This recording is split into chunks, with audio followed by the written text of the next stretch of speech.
Yeah, welcome back to അറിവ്. ഇന്ന് നമ്മൾ എടുക്കാൻ പോകുന്ന ടോപ്പിക് ട്രാൻസിഷൻ എന്ന് പറഞ്ഞൊരു ടോപ്പിക്കാണ്. അതായത് നമ്മൾ വിത്ത് ഓൺ ഹവറിലോ അല്ലെങ്കിൽ മറ്റേതെങ്കിലും ഒരു ഫംഗ്ഷനിലോ നമ്മൾ ഒരു particular element with height transformer ഇതൊക്കെ മാറുന്ന സമയത്ത് എന്ത് സംഭവിക്കണം എന്നുള്ളത് നമ്മൾ ഒരു ടൈമിംഗ് ഫംഗ്ഷൻ വെച്ച് നമ്മൾ കൺട്രോൾ ചെയ്യുന്നതിനാണ് ഈ ട്രാൻസിഷൻ എന്ന് പറയുന്നത്. ആദ്യത്തെ ഇതിൽ എക്സാമ്പിൾ ഞാൻ തൽക്കാലം ട്രാൻസിഷൻ കമന്റ് ഔട്ട് ചെയ്തിട്ട് ഓൺ ഹവറിൽ ഇവിടെ എന്ത് സംഭവിക്കും, ഓൺ ഹവറിൽ ഇത് ജസ്റ്റ് നോക്കിക്കഴിഞ്ഞാൽ പെട്ടെന്ന് ഇത് ഒരു സുഖമില്ലാതെ പെട്ടെന്ന് ഇത് ഒരു ബോർഡർ റേഡിയസ് 50% ആക്കുകയാണ് ചെയ്യുന്നത്. ഞാനിനി ഇവിടെ ട്രാൻസിഷൻ ബോർഡർ റേഡിയസ് താഴെ എഴുതിയിട്ടുണ്ട്, പക്ഷെ അത് ഞാൻ കോപ്പി ചെയ്യാത്തതിന് വേറെ കാര്യമുണ്ട്. റേഡിയസ് 2 seconds എഴുതി. ഈ ട്രാൻസിഷൻ വരുന്നത് വളരെ സ്മൂത്ത് ആയിട്ടുള്ള ട്രാൻസിഷൻ ആണ് അവിടെ സംഭവിക്കുന്നത്. ഇപ്പം നമ്മൾ ബോർഡർ റേഡിയസിന് മാത്രമാണ് ട്രാൻസിഷൻ കൊടുത്തിരിക്കുന്നത്. ഇനി ഞാൻ ഇവിടെ ഒരു റൊട്ടേറ്റ് ഫംഗ്ഷൻ ഉണ്ട്. ട്രാൻസിഷൻ 3 seconds കൊടുത്തിട്ടുണ്ട് ഓൺ ഹവർ. അവിടെ ഒരു റൊട്ടേഷൻ കൊടുത്തിട്ടുണ്ട് 360 ആ റൊട്ടേഷൻ നമുക്ക് അറിയാൻ കൂടിയില്ല. അപ്പം നമുക്ക് ശരിക്കും പറഞ്ഞാൽ എന്താണോ നമ്മൾ ട്രാൻസിഷനിൽ കൊടുക്കുന്നത് അത് കോമ ഇട്ട് എഴുതാൻ പറ്റും.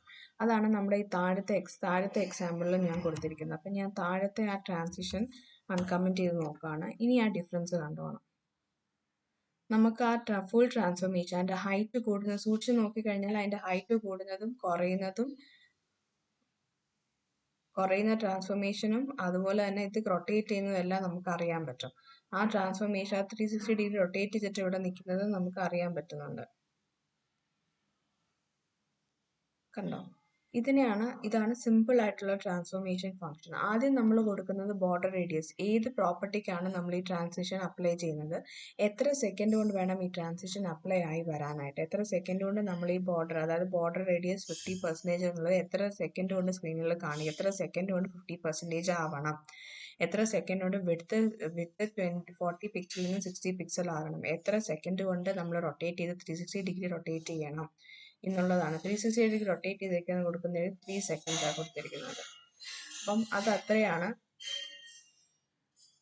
അതുകൊണ്ടാണ് ഏറ്റവും ലാസ്റ്റ് ട്രാൻസ്ഫോർമേഷൻ നിൽക്കുന്നത്. ബാക്കി ഹൈറ്റും വിഡ്ത്തും 2 seconds തന്നെയാണ് കൊടുത്തിരിക്കുന്നത്. ഞാൻ കാണിച്ചു തരാം. ഇത് ഇത്രയും ട്രാൻസിഷന്റെ സിമ്പിൾ ആയിട്ടുള്ള പ്രോപ്പർട്ടിയാണ്. ഇനി ട്രാൻസിഷൻ വിഡ്ത്തും ഡ്യൂറേഷനും കൂടാതെ ഇതിനകത്ത് ഇതിപ്പം ട്രാൻസിഷൻ ഡ്യൂറേഷൻ. ഇനി നമുക്കുള്ള ട്രാൻസിഷൻ ടൈമിംഗ് ഫംഗ്ഷൻ ആണ്. ഒരു ടൈമിംഗ് ഫംഗ്ഷൻ എടുക്കാൻ വേണ്ടിയിട്ട് ഞാനിവിടെ ഓൾറെഡി എഴുതിയിരിക്കുന്ന കോഡാണ് കമന്റ് ചെയ്തിരിക്കുകയാണ്. നമുക്ക് ടൈമിംഗ് ഫംഗ്ഷൻ വെച്ചാൽ എങ്ങനെ സ്റ്റാർട്ട് ചെയ്യണം, എങ്ങനെ അവസാനിക്കണം എന്നുള്ള. അപ്പോൾ ഞാനിവിടെ ഒരു കണ്ടെയ്നർ കൊടുത്തിട്ടുണ്ട്. ആ കണ്ടെയ്നറിനകത്ത് ബോക്സ് 1 മുതൽ ബോക്സ് 5 വരെ കൊടുത്തിട്ടുണ്ട്. ഓരോത്തിനും ഓരോ ടൈപ്പ് ഓഫ് ടൈമിംഗ് ഫംഗ്ഷൻ ആണ് ട്രാൻസിഷൻ ആയിട്ട് കൊടുത്തിരിക്കുന്നത്. അതിന്റെ കോഡ് കാണിച്ചു തരാം. നോക്കിക്കാണാം. ബോക്സ് 1 ഈസ് എന്ന് പറഞ്ഞ ട്രാൻസിഷൻ ആണ്. ഈസ് ഇൻ എന്ന് പറഞ്ഞാൽ സ്ലോ സ്റ്റാർട്ട്, ഈസ് ഔട്ട് എന്ന് പറഞ്ഞാൽ സ്ലോ ആയിട്ട് എൻഡ് ചെയ്യുക. ഈസ് ഔട്ട് എന്ന് പറഞ്ഞാൽ സ്ലോ ആയിട്ട് സ്റ്റാർട്ട് ചെയ്യുക, സ്ലോ ആയിട്ട് എൻഡ് ചെയ്യുക.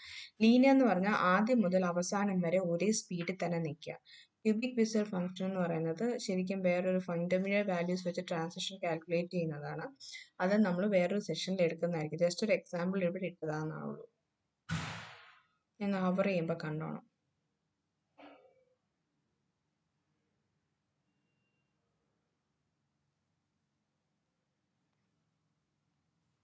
ഈസിൻ എന്ന് പറയുന്നത് ഈസും ലീനിയറും നോക്കണം. ഈസ് എന്ന് പറയുന്നതും ലീനിയർ എന്ന് പറയുന്നതും ഒരുപോലെയാണ്, അതുപോലെ അല്ല എത്തുന്നത്.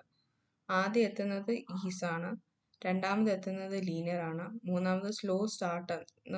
ഈസിൻ ആണ് ഏറ്റവും അവസാനം സ്റ്റാർട്ട് ചെയ്യുക. ഈസിനാണ് കണ്ടോ ഏറ്റവും അവസാനം സ്റ്റാർട്ട് ചെയ്യുന്നത്. ഈസിൻ ഔട്ടും കൂടെയാണ്. ഒന്നുകൂടെ കാണിച്ചു തരാം. ഇനി ഈ സൗട്ട് നോക്കിക്കോണം. ഏറ്റവും ആദ്യം സ്റ്റാർട്ട് ചെയ്ത് പതുക്കെ അവസാനിക്കുന്നു.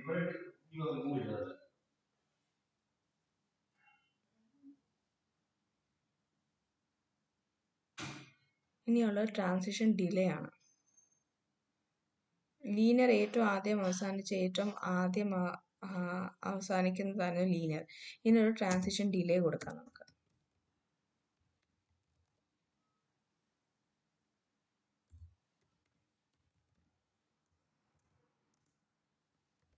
3 seconds ട്രാൻസിഷൻ ഡിലേ കൊടുക്കും.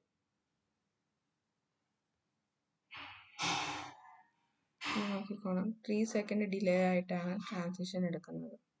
ലീനിയർ ഏറ്റവും അവസാനമാണ് സ്റ്റാർട്ട് ചെയ്തത്. 3 സെക്കൻഡ് ഡിലേ ആയിട്ടാണ് ലീനിയർ സ്റ്റാർട്ട് ചെയ്തത്. അതിന് കാരണം നമ്മൾ ട്രാൻസിഷൻ ഡിലേ അവിടെ കൊടുത്താണ്. നമുക്ക് അപ്ലൈ ചെയ്യുന്ന ഈ ട്രാൻസിഷൻസ് ഇത് എത്ര സെക്കൻഡ് ഡിലേ ആയിട്ട് അപ്ലൈ ചെയ്യണമെന്ന് പറയാൻ പറ്റും. ഇത്രയും കൂടെ ആയിക്കഴിഞ്ഞപ്പോഴത്തേക്കും ട്രാൻസിഷൻ എന്ന ടോപ്പിക്ക് നമ്മളിവിടെ കവർ ചെയ്ത് കഴിഞ്ഞു. ഇത് നിങ്ങൾക്ക് മനസ്സിലായിട്ടുണ്ടോ? നിങ്ങൾ വീഡിയോ കംപ്ലീറ്റ് കണ്ടിട്ടുണ്ടെങ്കിൽ ഒരു ലൈക്കും ഒരു സബ്സ്ക്രൈബും തരിക. Thank you. See you in the next video.